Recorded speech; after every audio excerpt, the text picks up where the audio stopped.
Le gouvernement burkinabé autorise une opération spéciale de recouvrement de près de 22 milliards de francs CFA auprès de plus de 30 000 personnes au titre des créances des fonds de financement du ministère en charge de la jeunesse et de l'emploi. Des forts taux de créances non recouvrés après plus de 20 ans d'exercice. Le ministre de l'économie et des finances fait ressortir quant à lui une amélioration au niveau des recouvrements et une exécution normale des dépenses.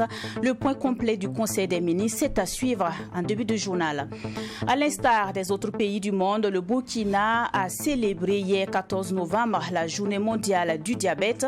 Avec plus d'1,5 million de personnes souffrant de diabète, le ministère de la Santé met l'accent sur la sensibilisation pour se mettre à l'abri de cette maladie. Donc, Robert Lucien Kargougou exhorte les populations à pratiquer une activité physique régulière, à manger peu sucré et peu salé.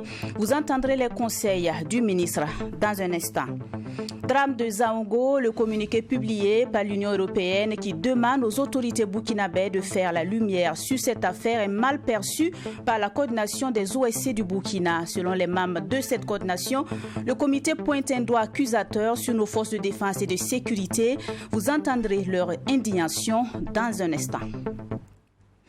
Voici décliné le fil conducteur de ce 20h. Bonsoir et merci de nous suivre. Le Conseil des ministres s'est tenu ce mercredi sous la présidence du chef de l'État, le capitaine Ibrahim Traoré. De grandes décisions ont été prises dans plusieurs ministères. Au titre du département du Dr Aboubakar Nakanabo, le Conseil a adopté un avant-projet de loi portant conditions d'entrée, de séjour des étrangers, de sortie des nationaux et des étrangers du territoire national. Un rapport portant situation de la trésorerie de l'État au 30 septembre 2023 a également été adopté. Le document fait état d'une amélioration au niveau des recouvrements et une exécution normale des dépenses au ministère de l'économie et des finances. Le point complet des travaux, c'est avec Sanata Siri. Au titre du ministère de l'économie, des finances et de la prospective, le Conseil des ministres de ce mercredi 15 novembre 2023 a examiné et adopté un rapport portant situation de la trésorerie de l'État à la date du 30 septembre 2023. Selon ce rapport, l'on note une amélioration au niveau des recouvrements. À en croire le ministre en charge de l'économie, Aboubakar Nakanabo, son département est à un taux de recouvrement de 77% sur une cible de 75%, soit plus de 2 000 milliards de francs CFA de recouvrés. Et nous allons donc intensifier les actions pour le reste de l'année afin d'atteindre les objectifs. Comme vous pouvez le constater, nous avons pu faire une amélioration donc, au niveau des recouvrements, ce qui nous a amené à faire un rectificatif au niveau de la loi des finances rectificative pour augmenter donc les prévisions de recettes de 100 milliards, donc ce qui va permettre d'améliorer davantage donc les recouvrements.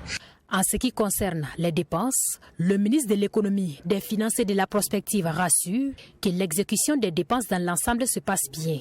Le dernier trimestre, donc, nous travaillons à faire en sorte que le reste de l'année, l'exécution de la dépense se passe bien. Donc, il suffit maintenant de faire en sorte que les actions soient intensifiées donc, pour les recouvrements pour le reste de l'année et également travailler à rationaliser les dépenses de sorte à ce que nous puissions faire en sorte qu'en fin d'année, les recouvrements puissent atteindre l'objectif qui a été fixé donc, en début d'année. Et nous pensons que nous sommes sur la bonne voie et cela va permettre en fin d'année d'avoir une situation qui nous permet donc d'être en tout cas le plus proche possible des prévisions, sinon même faire des dépassements.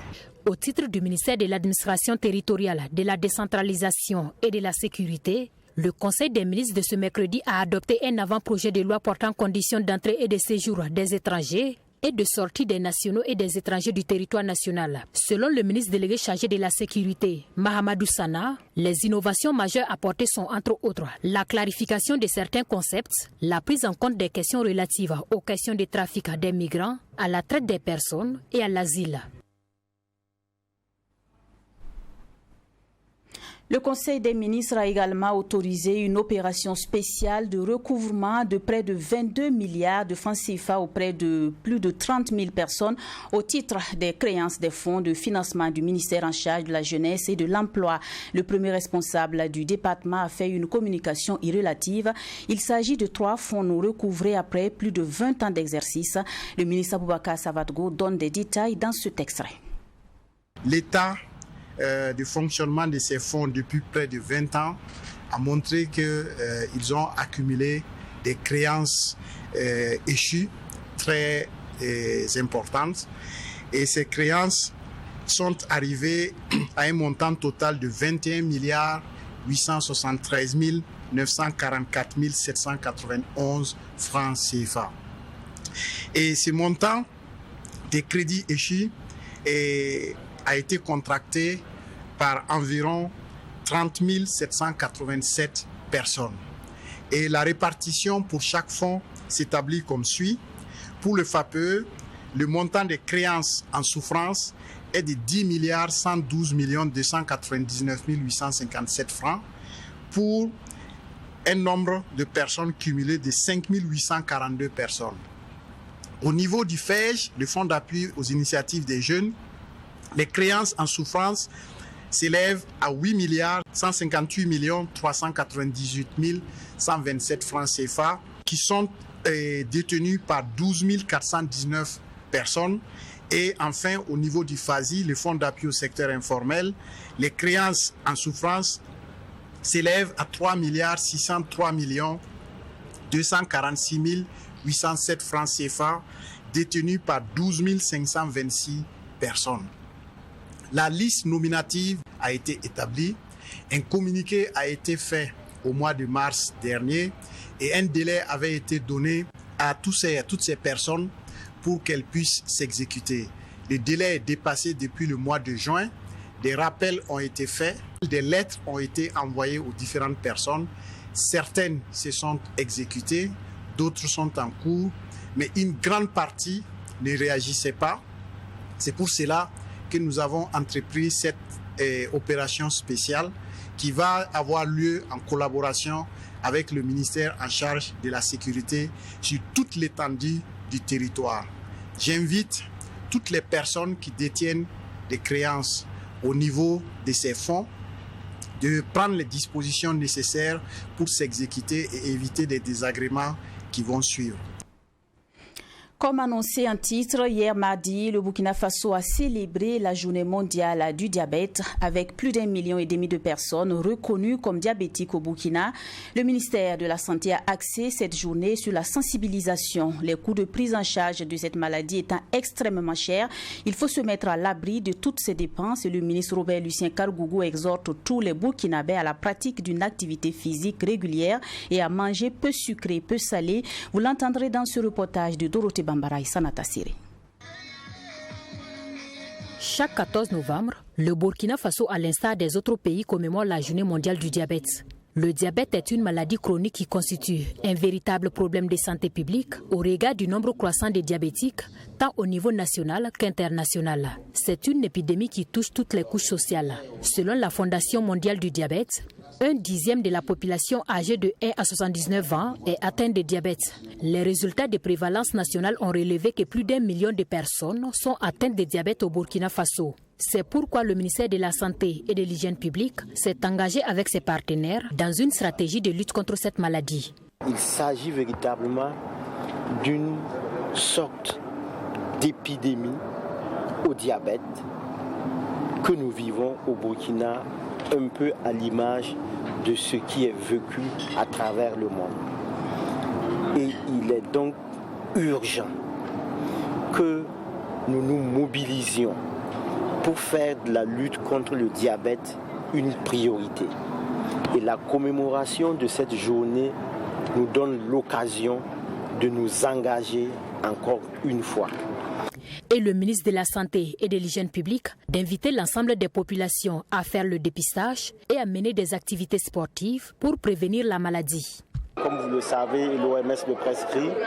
Si vous voulez rester en bonne santé, si vous voulez éviter des maladies comme le diabète, comme l'hypertension artérielle, il est extrêmement important de bouger, de faire de l'activité physique régulière.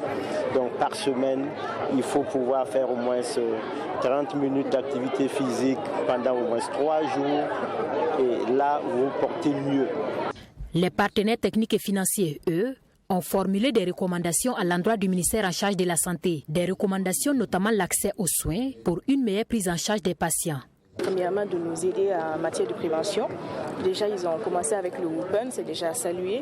Nous aider afin que chaque population, chaque membre, chaque Burkinabé puisse avoir accès au dépistage régulièrement, que nous n'attendons pas les complications pour venir pour les consultations, mais que chaque Burkinabé puisse avoir la possibilité d'aller gratuitement avoir son dépistage et que déjà dès l'accès au centre de soins, que ce soit quelque chose qui est intégré dans les premiers soins que nous puissions offrir à nos populations. Jour 102 ans après la découverte de l'INSEE, nous avons beaucoup de patients diabétiques qui n'ont pas accès à leurs médicaments.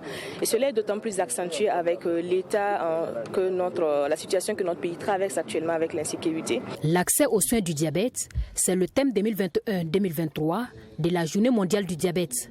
Au Burkina Faso, elle a été marquée notamment par des séances de dépistage et une séance d'aérobic. En marge de la 18e édition de la Semaine du numérique qui se tient depuis hier ici à Ouagadougou, un panel a été organisé ce mercredi sur le thème technologie numérique et gestion de l'information en période de crise.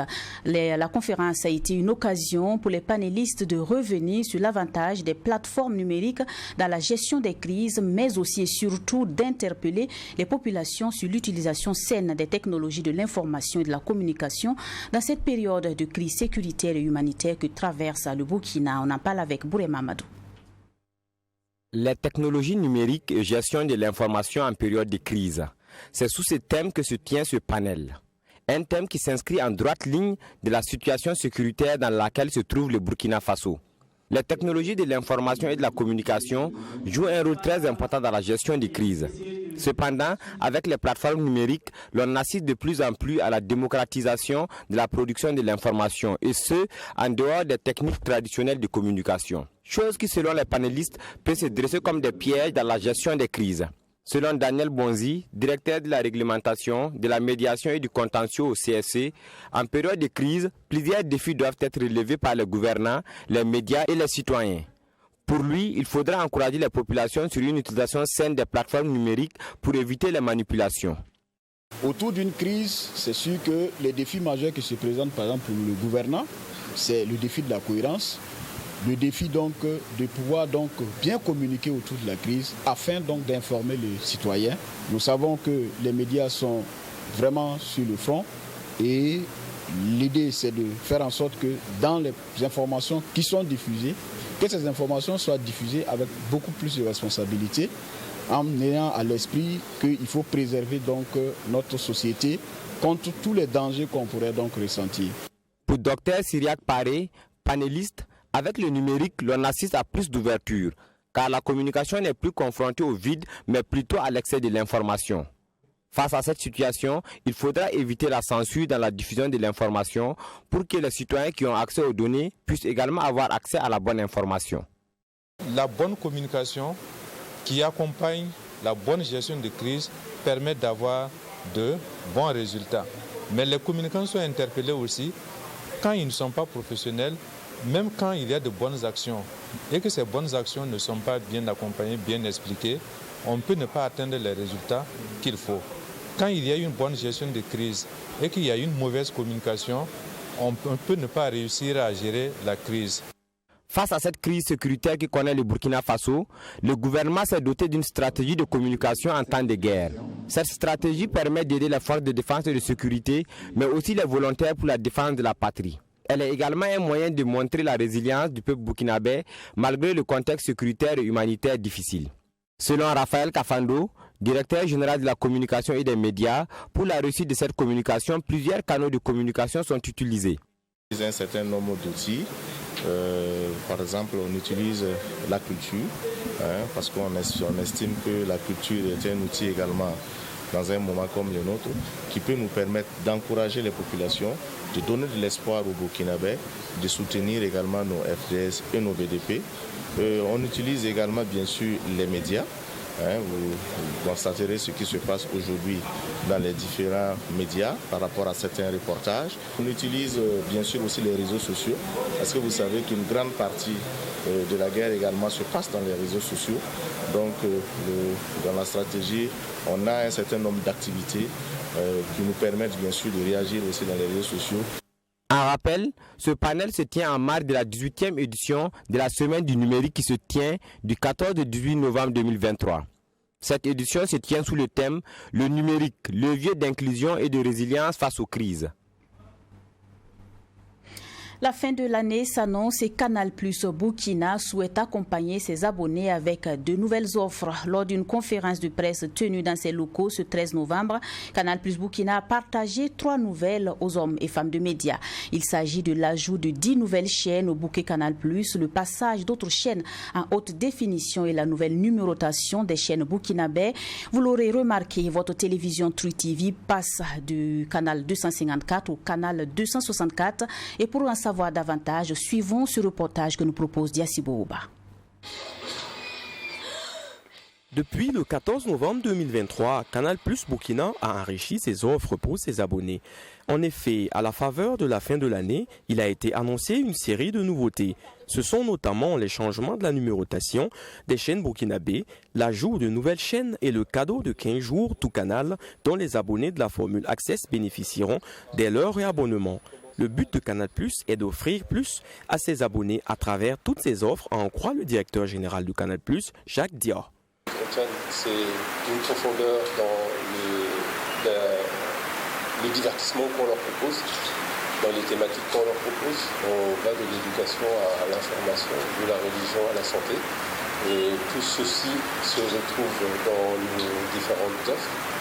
Ce que nous voulons que les populations retiennent, c'est beaucoup de contenu local, beaucoup de contenu africain que nous leur proposons.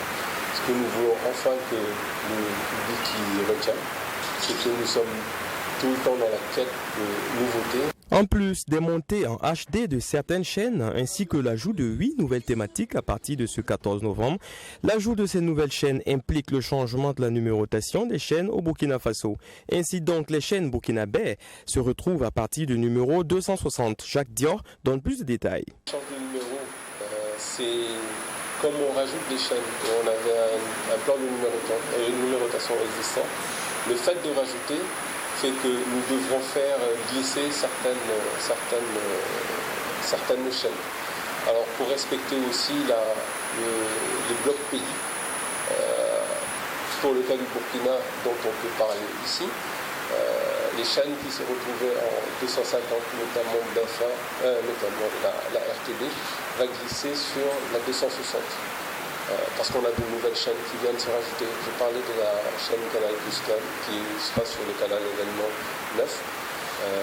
On a de nouvelles chaînes qui vont venir. Toutes ces modifications font qu'on a plus de chaînes à mettre sur nos différents bouquets. Et donc ça entraînera des glissements dans la numérotation. Canal+ a également profité pour présenter la surprise de son nouveau plan de travail. Canal CAN, qui est la nouvelle chaîne consacrée à la Coupe d'Afrique des Nations 2023, qui débutera en janvier prochain en Côte d'Ivoire. Il est également annoncé le début de Spinner, une nouvelle série typiquement africaine. Suite aux tueries perpétrées le 5 novembre dernier à Zaongo, dans la région du Centre-Nord, l'Union européenne, à travers un communiqué, a demandé aux autorités de faire la lumière sur cette affaire. Cette interpellation de l'Union européenne est mal accueillie par la coordination des OSC du Burkina. Selon ces derniers, les agissements de l'Union européenne pointent déjà un doigt accusateur sur nos forces de défense et de sécurité. Face à la presse ce matin donc, ils ont appelé les uns et les autres à une veille citoyenne afin d'éviter toute démoralisation de nos forces de défense et de sécurité engagées pour la reconquête du territoire national. Nous restons avec Diassibo Ouba. Dans une déclaration publiée ce 12 novembre, l'Union européenne a appelé les autorités de la transition burkinabé à faire la lumière sur les circonstances des événements de Zaongo, une localité située dans la région du Centre-Nord. La coordination des OSC a tenu à exprimer son indignation par rapport aux agissements de l'Union européenne suite à cet événement malheureux ayant occasionné des pertes en vies humaines à Zaongo. Selon Mahamadi Zoungrana, cela est une ingérence aux affaires internes du Burkina Faso. Un pays souverain, c'est un pays souverain. Il faut attendre les communiqués de ces différentes institutions avant qu'une institution internationale ne puisse se prononcer. Comment se fait-il que l'Union européenne a déjà le nombre de morts avant que nos autorités ne se proclament? Nous faisons confiance à nos autorités, nous faisons confiance aux forces combattantes et VDP qui sont sur le terrain et nous faisons confiance à ce gouvernement par ses correspondants et par les lectures des communiqués que nous faisons. Donc nous dirons tout simplement que l'Union européenne a un droit de regard, mais l'Union européenne n'a pas le droit d'ingérer sur les affaires qui se passent au Burkina Faso. Considérant également cet acte de l'Union européenne comme une tentative de déstabilisation de la transition et de démobilisation des troupes burkinabées, la coordination des organisations de la société civile du Burkina Faso par la voix de Alassane Sawadogo appelle tous les Burkinabés à plus de vigilance pour éviter la manipulation. Dès à présent, nous appelons à la veille citoyenne. Cette veille citoyenne que nous appelons, c'est de comprendre qu'ils sont en train de travailler à saboter ce que nous sommes en train de faire. Et nous devons être vigilants. Nous devons veiller à ne pas que ces personnes puissent saboter ce que nous sommes en train de faire. La veille citoyenne sur les ronds-points, ça c'est une autre pour sécuriser la nation. Mais il y a une autre veille citoyenne que nous devons veiller à ne pas que ces détracteurs-là puissent saboter ce que le peuple burkinabé désire d'ici des années à venir. La coordination des organisations de la société civile du Burkina Faso soutient qu'elle a confiance en son pays. Dans un communiqué rendu public ce 13 novembre, le procureur du Faso auprès du tribunal de grande instance de Kaya a dressé un bilan provisoire de 70 morts, essentiellement des enfants et des personnes âgées. Selon le communiqué, des investigations sont en cours pour déterminer le nombre exact de morts ainsi que les auteurs de ces atrocités. Sport football éliminatoire Coupe du Monde 2026. Les étalons vont affronter ce 17 novembre du côté du Maroc la Guinée-Bissau et 3 jours plus tard, les poulains de Hubert Velud vont croiser l'Éthiopie. En regroupement à Marrakech, les étalons s'activent pour affronter ces deux équipes. Nous rejoignons à présent notre envoyé spécial Assami Touré qui a assisté à la première séance d'entraînement des étalons et c'est depuis Marrakech. Suivons. Nous sommes effectivement à Marrakech, la ville ocre, avec les étalons dans le cadre des éliminatoires de la Coupe du Monde 2026. Logés dans le groupe A, les étalons débutent ces éliminatoires en affrontant la Guinée-Bissau le 17 novembre même ici au grand stade de Marrakech et 3 jours plus tard, ils joueront l'Éthiopie à Al Jadida. On a travaillé déjà la remise en route du groupe, un peu physiquement déjà, aussi l'aspect tactique dans un deuxième temps, notamment au milieu de terrain et dans la ligne défensive. Et puis on a fini par une bonne opposition, c'est une très bonne séance, assez longue, assez dure. Il restera 2 jours de préparation encore, surtout tactique, mais plus légère au niveau du volume, ce sera moins volumineux qu'aujourd'hui. Tous les joueurs sont déjà présents à Marrakech. Bertrand Traoré, le capitaine, Issoufou Dayo, Hervé Kofi, Adama Nagalo, Adama Gira, Cédric Badolo. Le groupe au complet s'est entraîné ce mardi. La première séance d'entraînement a été assez relaxe et bon enfant pour se réveiller les muscles. Ça fait toujours plaisir de revenir en sélection. On a voyagé, donc tout le monde un peu. Donc oui, c'est bien d'être ici.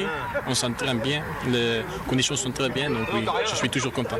Edmond Tapsoba est le seul joueur attendu ici même ce soir à Marrakech pour que le groupe soit au grand complet. Mais Hubert Velud se dit satisfait déjà d'avoir ces éléments à 3 jours de ce match pour débuter le stage. C'était une grande motivation comme toujours, comme vous le savez. C'est un groupe qui se connaît très bien puisque vous avez pu constater qu'il a très peu bougé, très peu changé. Donc forcément que ce soit au niveau humain ou au niveau tactique et technique, il y a des affinités.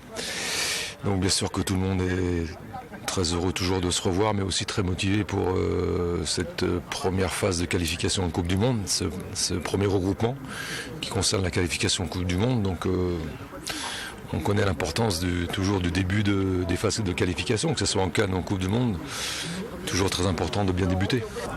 Un rappel dans le groupe A, en plus de Burkina Faso, l'Éthiopie, la Guinée-Bissau, on a l'Égypte, le Djibouti et la Sierra Leone.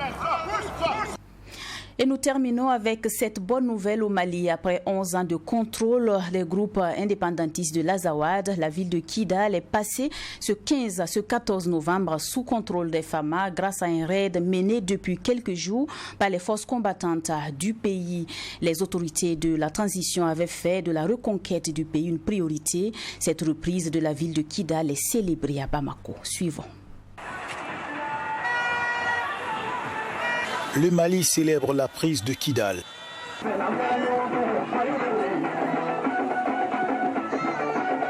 Dans les rues de Bamako, l'hystérie générale. La reprise de la ville septentrionale au groupe rebelle séparatiste, tout un symbole pour l'armée malienne. Je n'appelle pas ça une victoire. La victoire était tout le temps dans mon camp. Il y avait les traîtres qui étaient devant moi. Je n'ai jamais douté à mon armée. Je savais que ça allait arriver ce jour. Et ce jour-là, c'est ce 14 novembre 2023. C'est l'impossible qui est devenu le possible aujourd'hui. Parce que beaucoup de gens pensaient qu'on ne pouvait pas du tout reconquérir Kidal. Mais Dieu merci, ça a été dit, ça a été fait. Alhamdulillah. Donc je suis comblée déjà, comblée de fierté. Cela faisait 11 ans que l'armée régulière malienne n'avait plus jamais refoulé le sol de Kidal. Elle y est, à la suite d'une offensive aérienne et terrestre lancée après le départ des forces onusiennes. L'armée était attendue à Kidal il y a longtemps. Aujourd'hui, ça s'est réalisé. Et je vous assure, ces soldats qui ont vaincu aujourd'hui ont pris toutes les dispositions pour que à jamais Kidal ne soit récupéré par qui que ce soit. Les rebelles qui jusque-là régnaient en maître absolu évoquent un repli stratégique. C'est ici que prend fin ce journal. Merci de l'avoir suivi. Bonsoir.